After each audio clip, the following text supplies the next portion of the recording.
Thank you, Professor. I really appreciate this opportunity.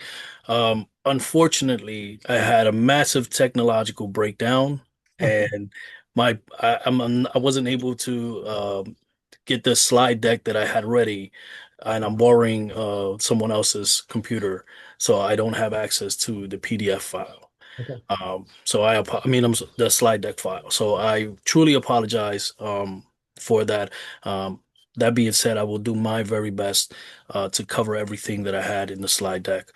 Um, with that, I'll just start with a quick introduction. My name is Joel Negron. Um, I am what many would consider an incarcerated scholar. I began my academic journey in 2012, 2013 in higher education through the New Jersey Scholarship for Transformative Education in Prisons program, also known as NJ STEP, through Rutgers University.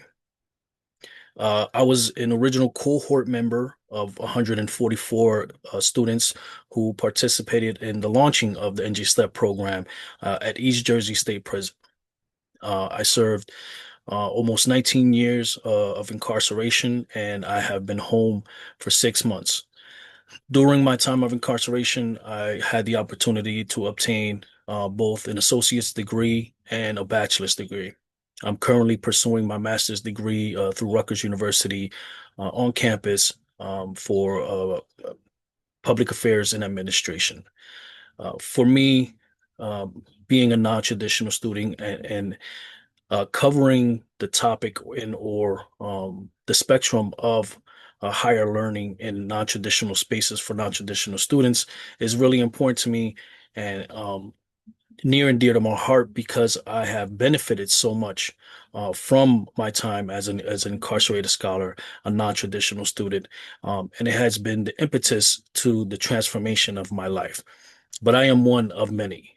I am one of a number of men and women who have had the opportunity to pursue higher education while incarcerated through higher ed and prison programs that have drastically changed the landscape of what non-traditional students look like and what they can accomplish when given an opportunity.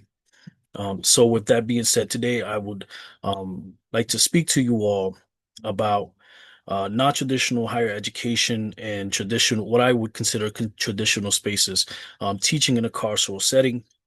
The reason why I say traditional spaces is because um, incarceration in this country, in the United States, is more traditional than non-traditional. We incarcerate the largest population in this country than any other country in the world. Um, and from that perspective, it has become a traditional space. But what we want to do is break away from that normative.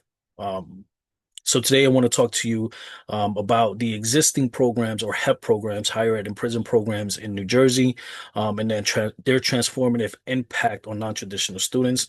I would also like to explore the holistic benefits these programs offer from the perspective of educators, administrators, and incarcerated learners, and to articulate the ongoing need of HEP programs and identify pathways for sustainable, ethical, and targeted support if we have the time for that. Um,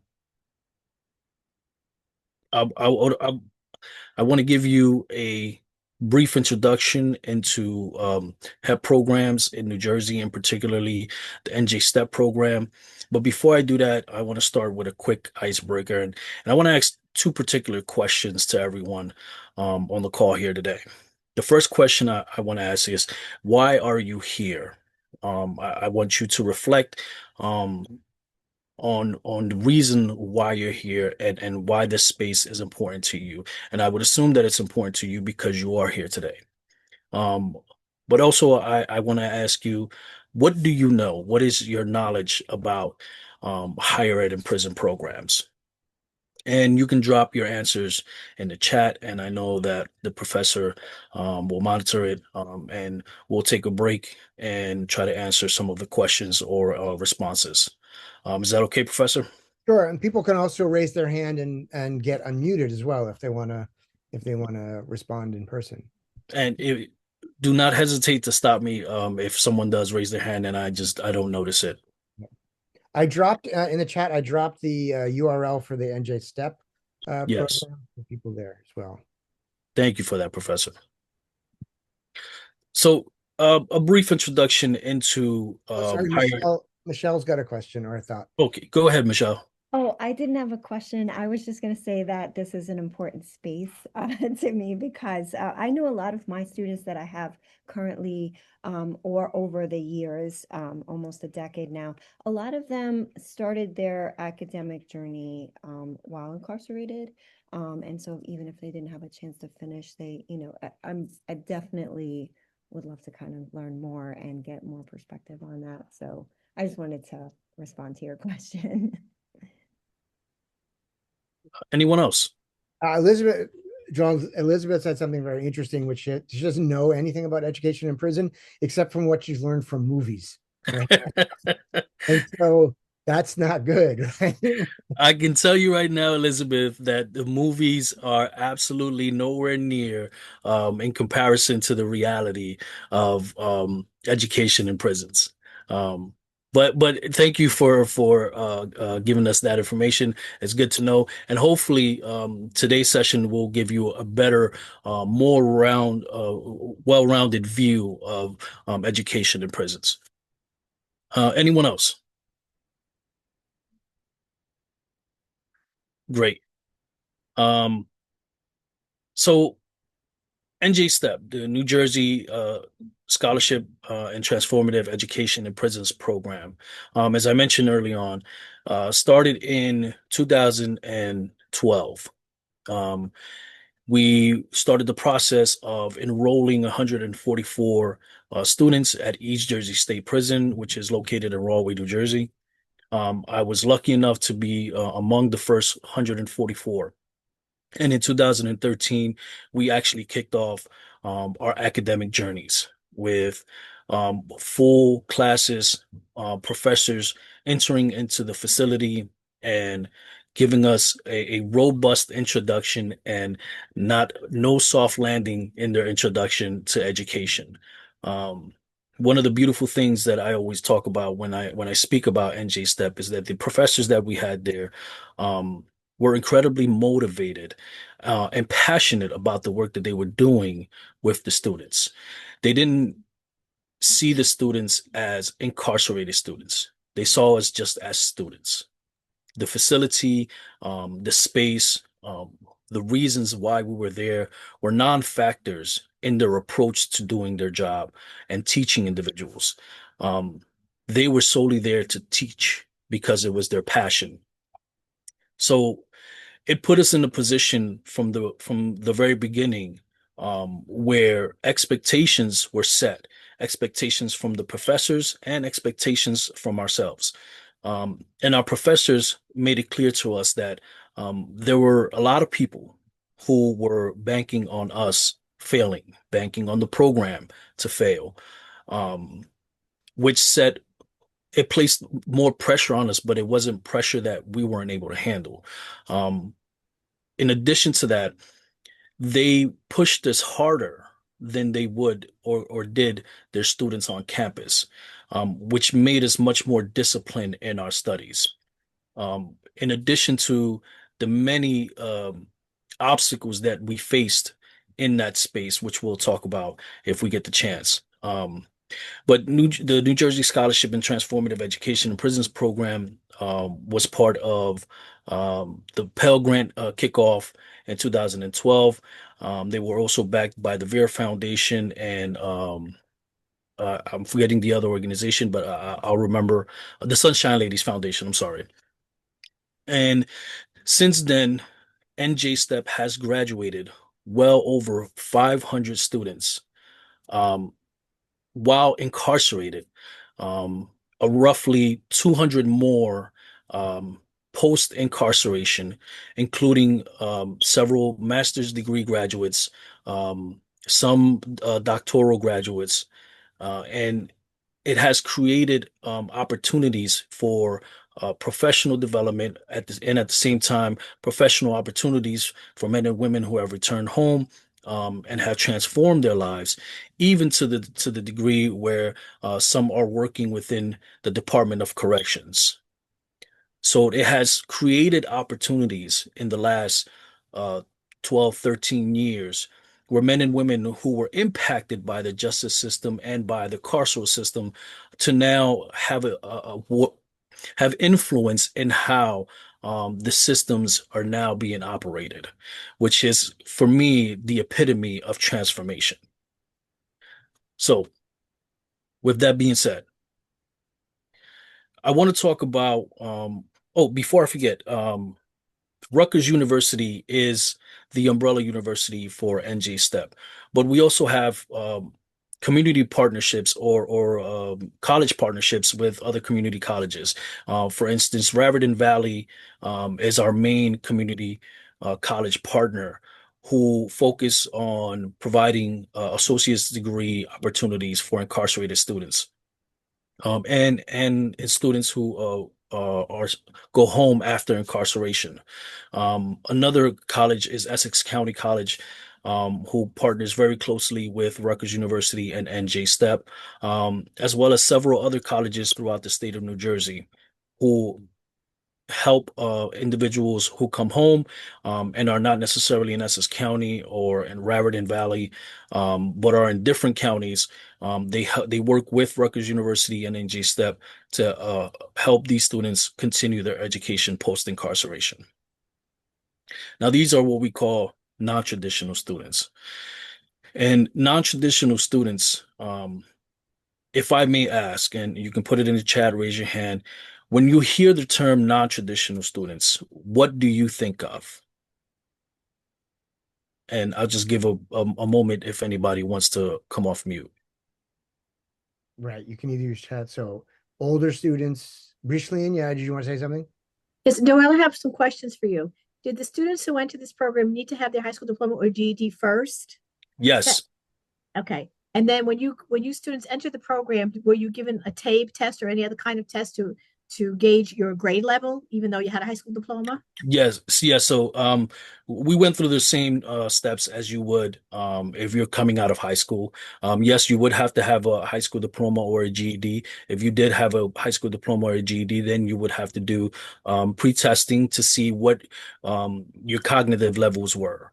And that would help the counselors from the program help you fill out what kind of classes you would need to begin the program. So if you needed assistance in math, then you would do prep classes before actually taking math classes. Reading, if you had issues with reading comprehension, you would do prep classes for that.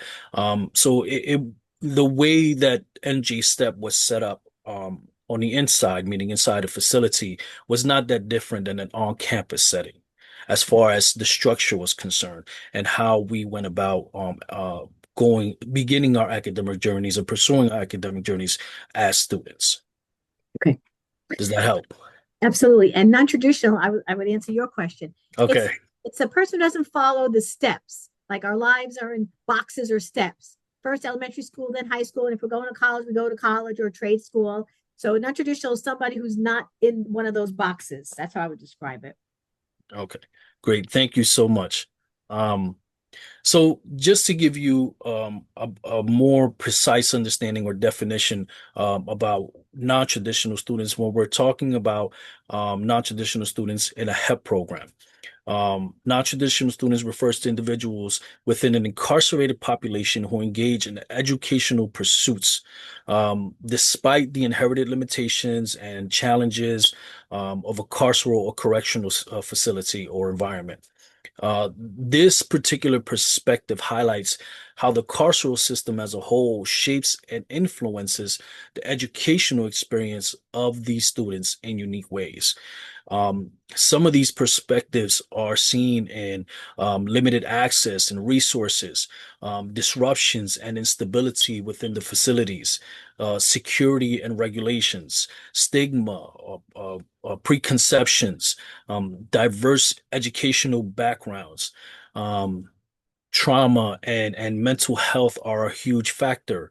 Focus on rehabilitation and reentry, unique motivations and goals and barriers to continue education post-release. Um, in essence, the carceral perspective on non-traditional students acknowledges their engagement in education within a highly restrictive and often unsupportive environment. It highlights the unique obstacles they face due to their incarceration and the system's influence on their learning journey. um, it is important that for me, understanding this perspective is crucial for developing effective and equitable educational opportunities for incarcerated individuals. So when we think about non-traditional students in the HEP field or in the HEP program, this is what we're considering, all these different factors that come into play when we're talking about non-traditional students.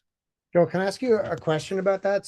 Absolutely. So one of the things that we know is that in a carceral setting, if uh if the whole thing is shut down, right, because there's some unrest and the whole thing is shut down, it could be weeks at a time, right, that a student could not go to class, right? And so the sort of like collective punishment or punishment for something you literally didn't do because you were going to class, but there's a shutdown. So what are some things that programs do for students in that situation where they literally can't go to class because there's a lockdown?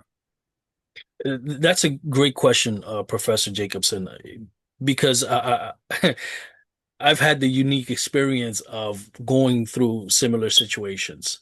Um, so with NJ Step, before technology was introduced into carceral facilities, the only way when something like that happened, the only way that the professors would be able to communicate or get work to the students would be through the NJ Step counselors. NJ Step counselors, even if there was a lockdown on a facility, would be able to come to the facility, even if they can't actually enter inside the facility, and collect work from the professors, leave it in the mailroom, or with someone who was operating in a position where they would transfer certain educational mail, and get those lessons to the students. The the issue with something like that is you never know how long a facility is going to be on lockdown, right?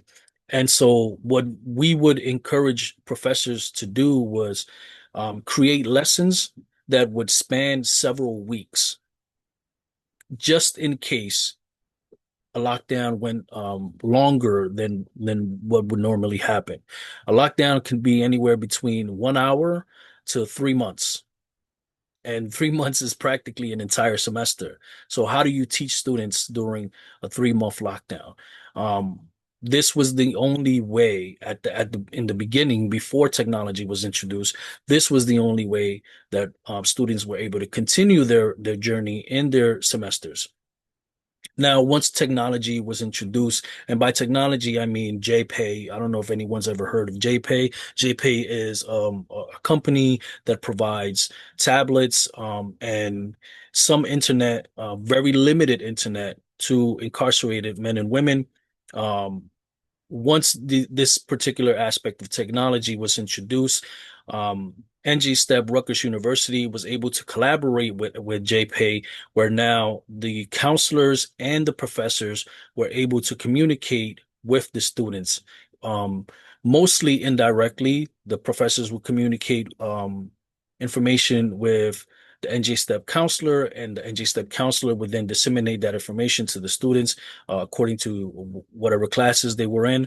Um, and it actually helped the students continue education, especially during COVID.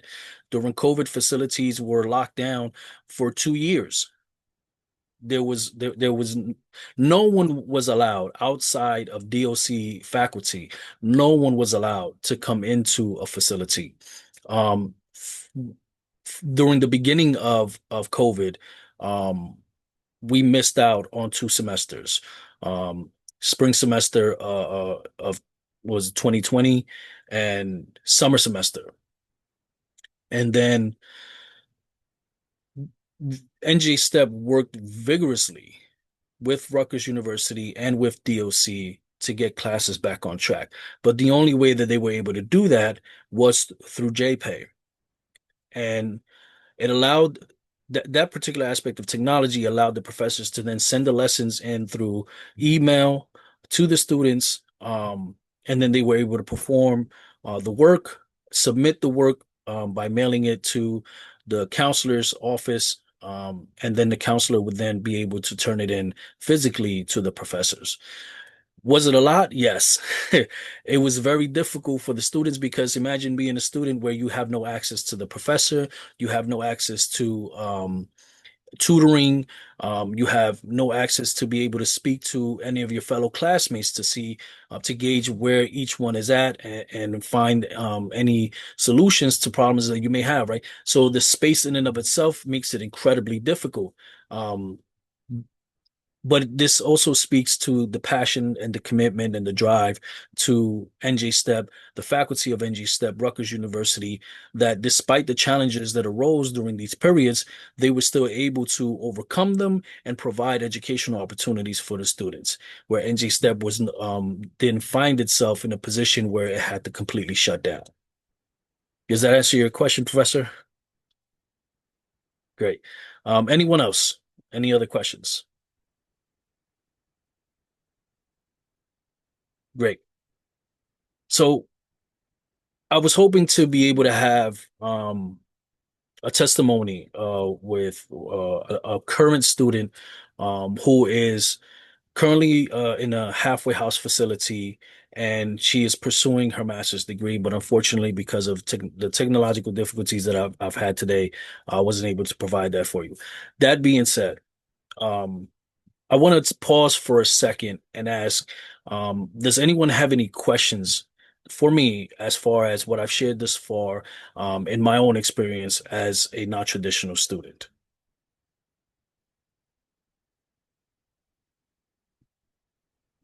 I have a quick hi. I'm John Cohen. I'm with the state, and a quick question. Once you're. I'm so glad for, by the way, where you've come from and made it, and it sounds really great, really so positive. That's awesome.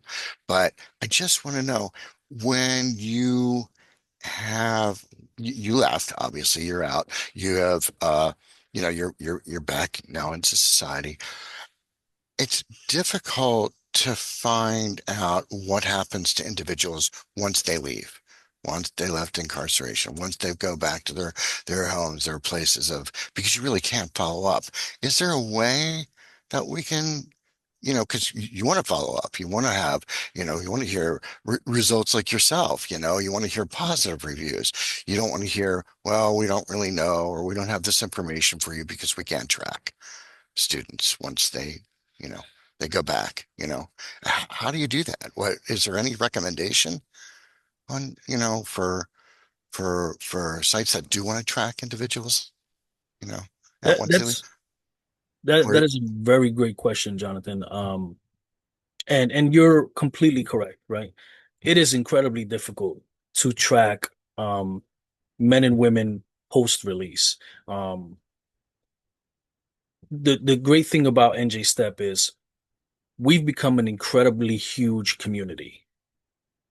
Um, and the way that NJ Step tracks their students is by continuously keeping communication with the students, whether it's through email, phone calls, opportunities. Um, so the program in and of itself has a sort of a road in which they take to track their students. And those are students who are either continuing their education post-release or who have finished their education post-release, and have now gone into a professional setting. Can we create a database that can help us track how these individuals are doing? Of course. I mean, let's be honest, we're in the era of technology, so we can do almost anything that we put our minds into, right? How we do that is the question, right? And that's where we're at now, trying to figure out the answer to how we track the success of all the students who are coming home. Now I And can see it. I know there's legalities, and Right. of course, and that come into play. But there must be a way of at least hearing the positives that come out of Right. these programs. Once you know they re-enter society, so to speak. Or where they're at. So You're 100% correct. And if I'm being completely open with you, right, there have been um, opportunities for men and women who have come home, have transitioned, and are now in the positions of success. And how we measure success is it varies from person to person, oh right? yeah, So for me, when I say success, in a general sense, they're not uh, they're not falling into the perception of being returned back to prison, right? They're home, they're working, they're productive citizens. Or they're moving on wherever whatever Right, it is that step is, even if it's just a gain or right. oh I'm moving forward in one shape or another. How is that tracked? And is it possible? It is. I really do believe that it is possible. One of the things that we see happening more and more is formerly incarcerated men and women who have come home are now getting opportunities in certain professional settings. For instance, one of my good friends, um, Ronald Pierce, he did 30 years incarcerated. And he came home. He's an NG Step alum. He was one of the first to receive his master's degree while post release. Now he's the deputy ombudsman for the Department of Corrections. Right now, I don't know how much more success you can ask from that. Right, when you think about the two sides of Ronald Pierce or the two different stories of Ronald Pierce, that's success, right? And he's one. We also have other individuals who work for the ombudsman's office for the Department of Corrections who also served time. But we have numerous directors of community organizations, CEOs of community organizations, individuals who work within the law or the legal system. For instance, one individual works as the assistant to um, I can't remember her position, but she's the head of the oh, what's it called? I can't believe I'm forgetting the name of her office. She works in the defense field, and uh, it's public something. I can't remember the name of it. Um, but he works for her. He's her assistant. Now, as someone who was incarcerated, the law says that you can't go for your bar exam, right? So you can't become a licensed attorney. And he's not, but he works for the public defender's office. Here we go. I'm sorry. The public defender's office for Essex County. So basically, he's her number two. He's her assistant. He does most of the research, but he works very closely with her, and he's now in a position of influence, right? NJ Step also hires formerly incarcerated students who've transitioned home. So we have counselors who work inside the facilities, um, who were incarcerated, who are now working in the program. Our dean of community relations is formerly incarcerated for NJ Step. Um, our dean for transitions, our dean of transitions, she's formerly incarcerated as well, works within the program. And Rutgers University has also hired several individuals from NJ Step to work on campus, including assistant teaching positions.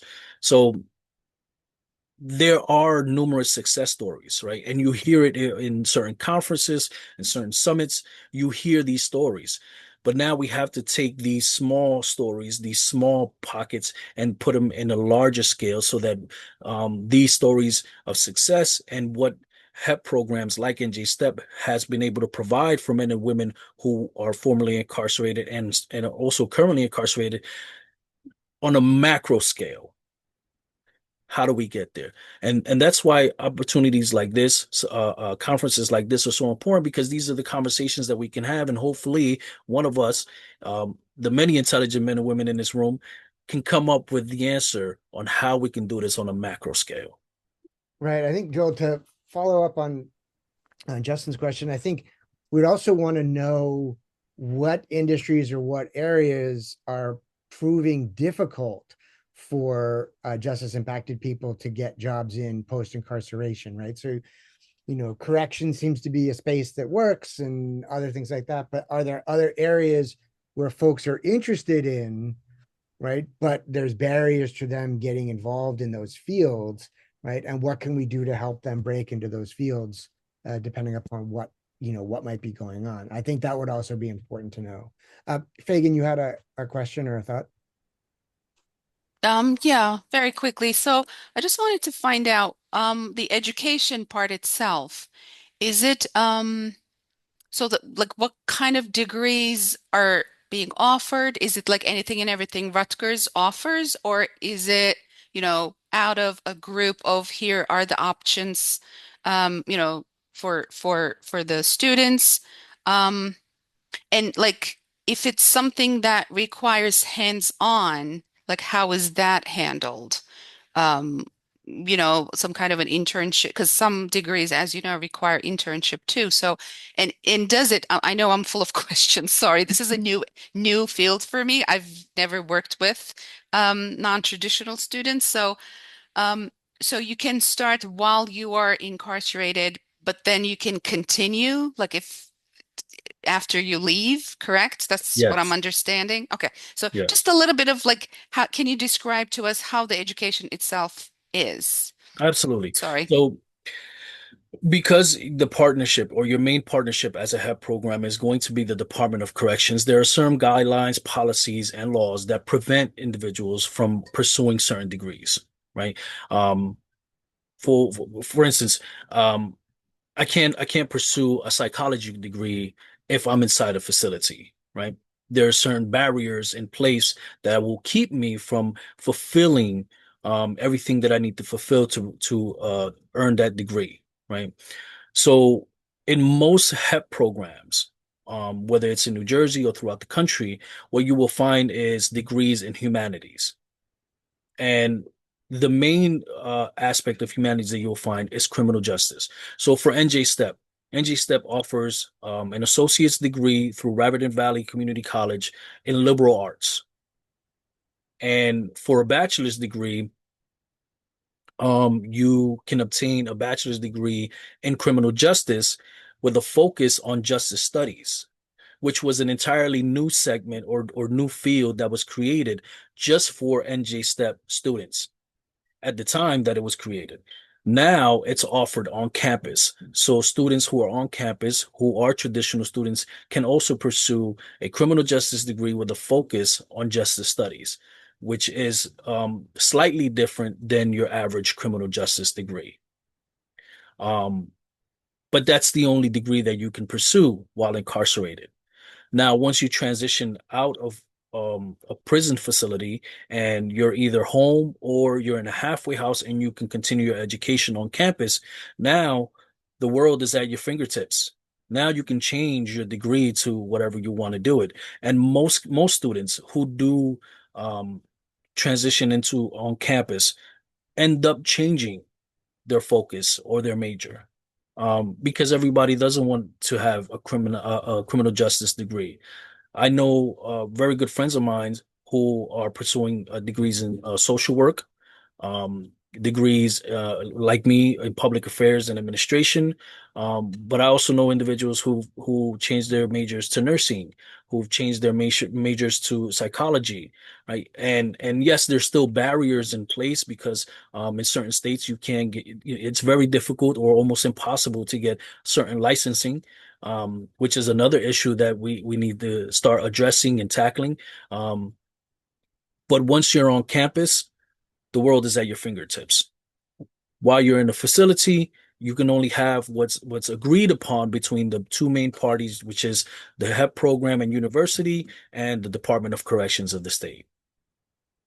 Joel, Meryl had asked a question a bit ago about like how many hours a week, how many days and how many hours a week do these programs look like while folks are incarcerated?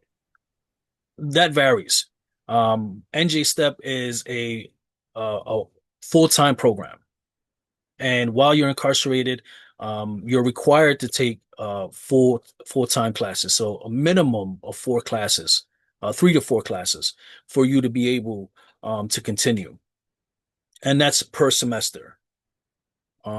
Because we get Pell Grant funding, financial aid, so you have to meet the requirements to receive the funding. So it is a full-time program, and the requirements are not that different, if at all, from being an on-campus student, right? So you have to, if you're going to be in the program, you have to be in the program full-time. That doesn't mean that you can't work if you're in a facility, or what's called a prison job. You can work, and the professors work very well with both the institutions and the students when it comes to scheduling. So you'll have classes in the morning, classes in the afternoon, and classes in the evening. And you can choose what time best works for you as a student. Does that help? Yeah, and is it a couple days a week, every day? Uh, Schedules run 5 days a week, but the classes vary. So most classes are twice a week. And they change. It can be Monday, Wednesday, Tuesday, Thursday, Monday, Thursday, but that's based on the availability of the professor. Right. Thank you. Any other questions?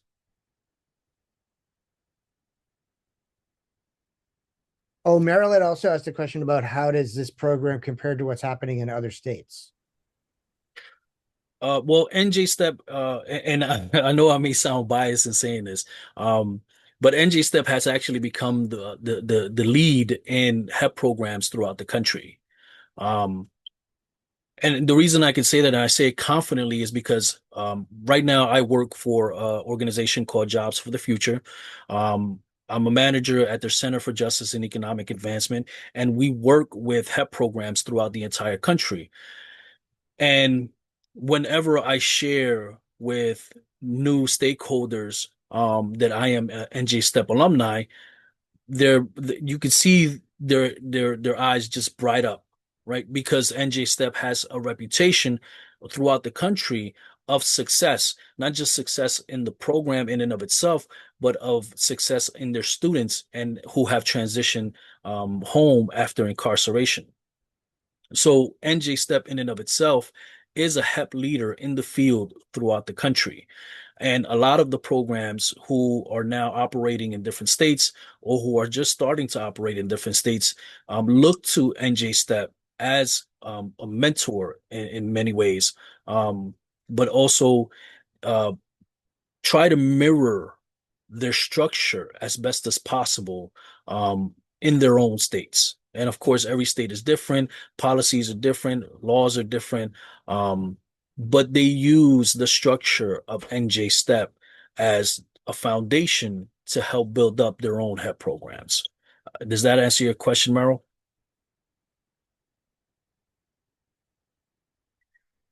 Thank you. You're very welcome. Anyone else?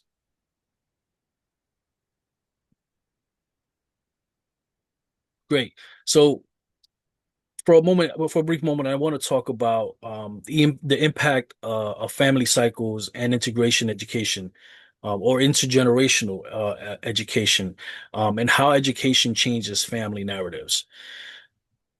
While incarcerated, one of the biggest challenges that you find is maintaining connection and relationship with family members. And there are several reasons for that, which we don't have to get into, but we can if anyone's interested.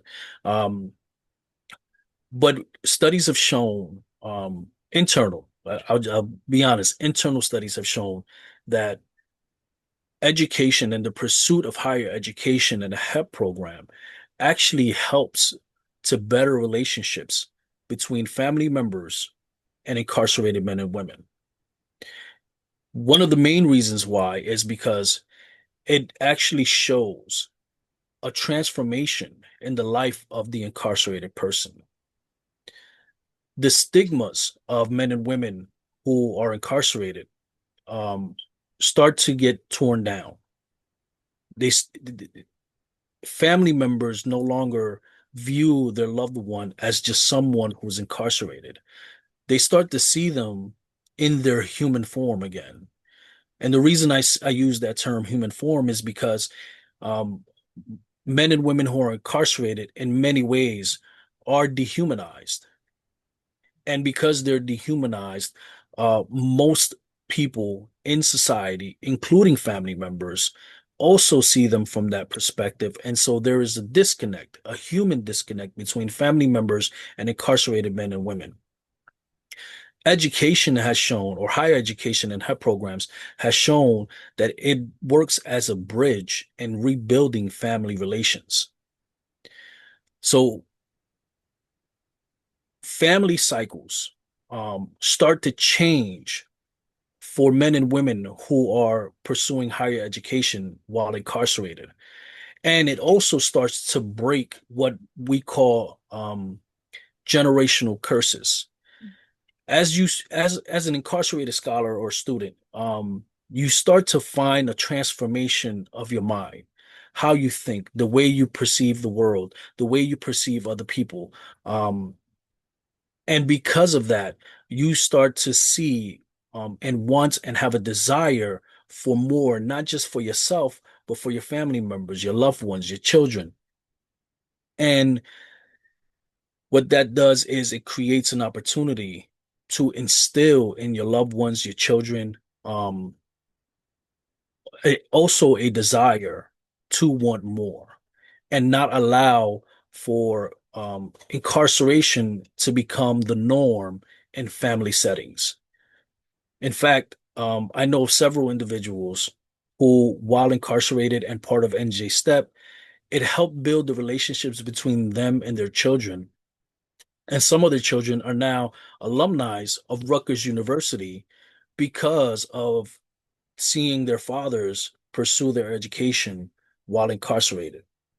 So, education, higher education for men and women who are incarcerated, absolutely and unequivocally starts to change the family structure and the narratives around families who have been impacted by the carceral system. Any questions?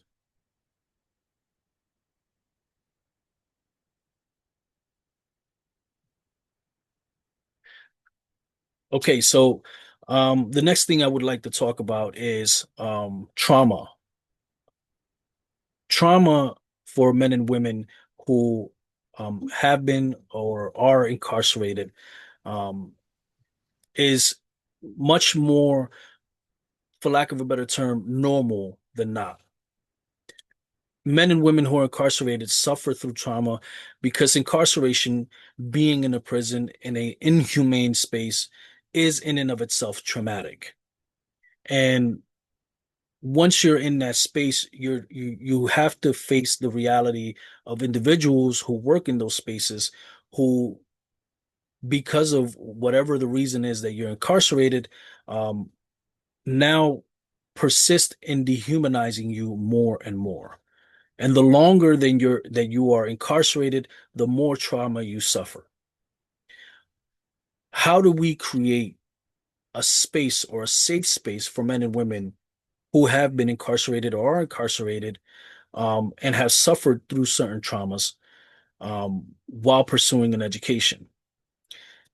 For me, NJ Step did that in the sense of the professors when they began, and I shared this at the top of the segment, when the professors began teaching men and women inside, they didn't see us as incarcerated students. They didn't see us as individuals who committed a crime. We were simply just students. And their goal, their purpose, their mission was to turn us from students to scholars. At the same time, they created a safe space for us within the classroom setting by allowing themselves to be vulnerable with the students. And what I mean by vulnerable is They weren't incredibly personal with the students because, of course, there are regulations. There's certain things that you can't do. Um, but they did allow themselves to be vulnerable in the sense that they would share certain aspects of their life, um, and be incredibly empathetic with the students. With non-traditional students, you're going to find yourself in a position where you're going to deal with um, abnormal scenarios because of the space that you're in. How you as a professor respond, or as a HEP program faculty member respond to those moments, can drastically change how students respond to you, if at all.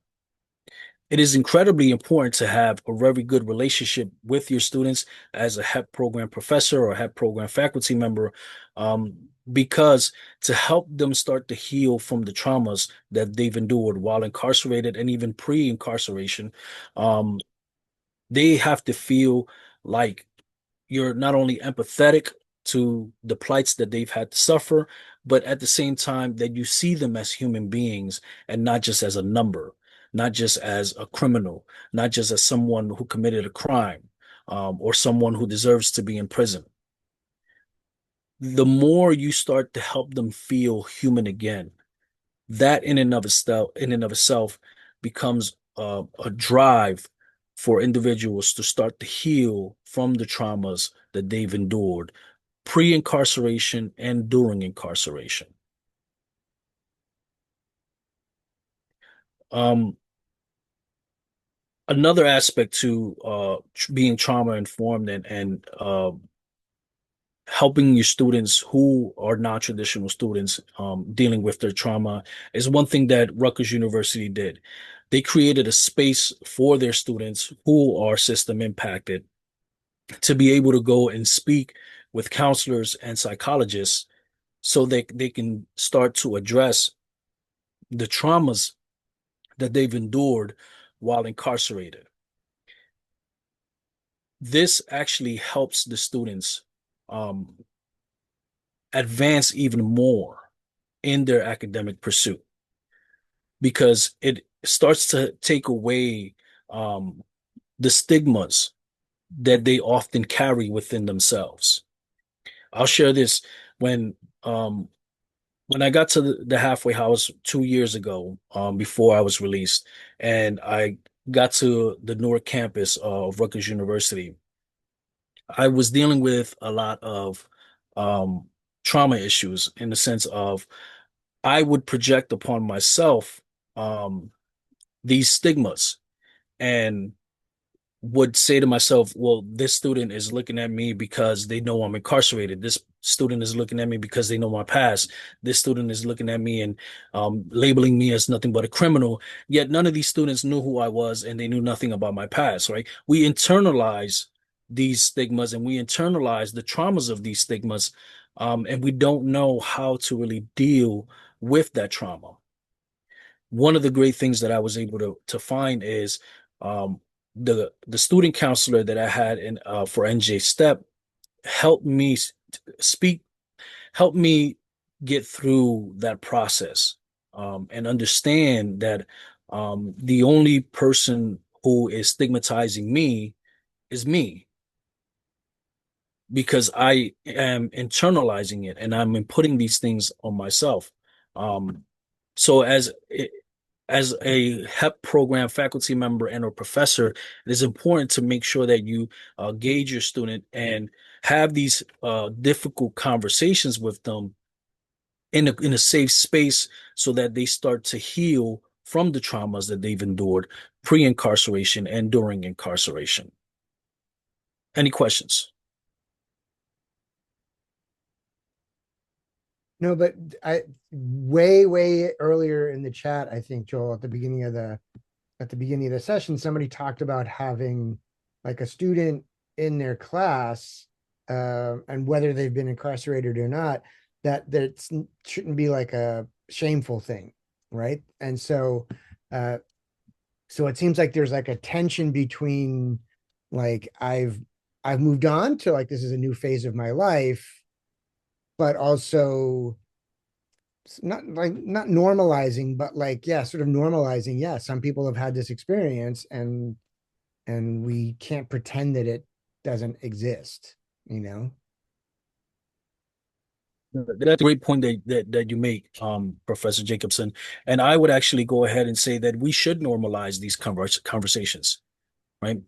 Um, how do we know how to best help our non-traditional students if we don't have these difficult conversations, if we don't create these safe spaces where we can have these difficult conversations, right? Most non-traditional students, because of the traumas that they've endured while incarcerated, are incredibly hesitant to become vulnerable with people that they cannot relate with because we have completely different lived experiences, right? And for system impacted men and women, lived experience tends to be the key to allowing allowing ourselves to be vulnerable with people. If we have no way to relate to one another, how can we really understand one another, right? Um, but we have to expand, right? And the way that we do that is by having these conversations both first with men and women who have not endured being system impacted, to have a much better understanding of men and women who are system impacted, so that then they can be able to better help system impacted men and women who have suffered certain traumas. Yeah, no, I think certainly normalizing the conversation. I just didn't want to normalize being system impacted. Like, that should not be a normal thing. No, I get it absolutely. And that's, it speaks to, why I talked about being incarcerated is more of a traditional space than a non-traditional space, right? Because it unfortunately has become normal in this country, but we need to start to shift away from that. And here's a beautiful what I consider to be a beautiful and powerful statistic is around 2010, incarceration in the state of New Jersey was at 2.4 million. Now you have NJ Step, you have um, higher ed opportunities in the facilities and outside the facilities that have created professional opportunities for men and women who have gone home. I am in a position that I am professionally because directly because of NJ Step. If my journey didn't start in 2013, I would not be where I am today. I would not be a manager at JFF. I would not be going to different conferences, sharing my story and talking about the importance of HAP programs and building relationships with fair chance employers, so on and so forth. So when we look back at 2010, when the numbers were at 2.4 million, and now incarceration in New Jersey has dropped to about 1.7 million. Now, some may say that's not a huge number, but yes, it really is, right? And the reason why for me it's very powerful is because NJ Step has had a direct impact in the decrease of incarcerated men and women in the state of New Jersey, including helping to change policies, criminal justice policies in the state of New Jersey. Why? Well, because a lot of the men and women who are NJ Step alumni have come home and now work directly with policymakers on how to better the criminal justice system. Not better it in the sense that let's make it, let's expand it, but better in the sense that let's minimize it. Let's decrease the number of men and women who are incarcerated in the state of New Jersey. And it has been effective because of formerly incarcerated men and women who fought for voting rights for formerly incarcerated men and women. We now are able to vote in the state of New Jersey. And this just happened a couple of years ago, right? These are some of the changes that we've made through NJ Step. As a whole, it is important to understand the impact that a HEP program can have, not just on the lives of the men and women that they teach, but to the communities and even more to the state as a whole. NJ Step has led the way in doing that, right? And what we want to do is now start to take the blueprint of what NJ Step has done and spread it across the country. That's the way that we can change policies and structure and systems. Give me one second. I need to correct myself. The country, the number for the country is 2.4 million. All right. In the state of New Jersey, it was around 20,000. Now it's at about 14 or 15,000. I just realized that I gave the wrong numbers. So in the state of New Jersey, about 10, 12 years ago, it was about 20,000. Now it's about 14, 15,000. Still not great. So I know we only have a few minutes left. Going in the right Um, direction. Do we have any questions, any comments? So I think, yeah, as people are thinking, I think, Joel, one of the things to think about is how to expand it even within New Jersey, right? So with additional university partners, and really, this goes back to Jonathan's question, like what are other areas that we can really try to develop, right? So beyond sort of criminal justice stuff, whether it's teaching, whether it's like green jobs and sustainability, or like whatever it might be. And I would think something like sustainability, you could actually start that while you're incarcerated, because you can think about the functioning of the institute itself. And then when you get out, you can really continue your studies of sustainability. Although questions about the existence of prisons and sustainability is a whole other thing. So. No, I wholeheartedly agree with you, Professor.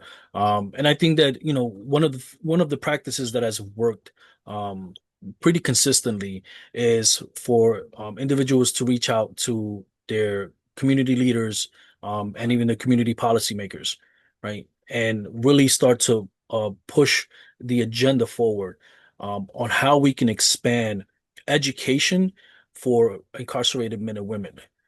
What we've done with just the opportunity for a criminal justice degree is incredible, right? It has really transformed so much in the state of New Jersey, not just the lives of men and women who are system impacted, but beginning with the lives of men and women who are system impacted. But now how much more can we do if we offer more? Mhm. Right. Imagine. Yeah. So we are kind of at the top of the hour mark, but one of the reasons, and thanks, Joel, for sharing your thoughts and expertise today. You didn't need a PowerPoint, right? You just talked to us as a human being and got the information across, right? And that this is something that I would think that New Jersey Association for Lifelong Learning could expand more into, right? That I know, and Jonathan can talk about this working at the state, that educational programs for folks who are incarcerated, who are transitioning, tend to be siloed, right? And so can we break down some of these silos, Right. And make these connections? And I would hope that NGL can be part of breaking down some of those silos and getting people to talk to each other. Absolutely. I wholeheartedly agree. So thanks for starting Thanks this again. conversation. Thanks for starting this conversation and sharing your expertise, Joel. Thank you, everyone, for your time. I really appreciate it. And Professor, thank you so much for this opportunity.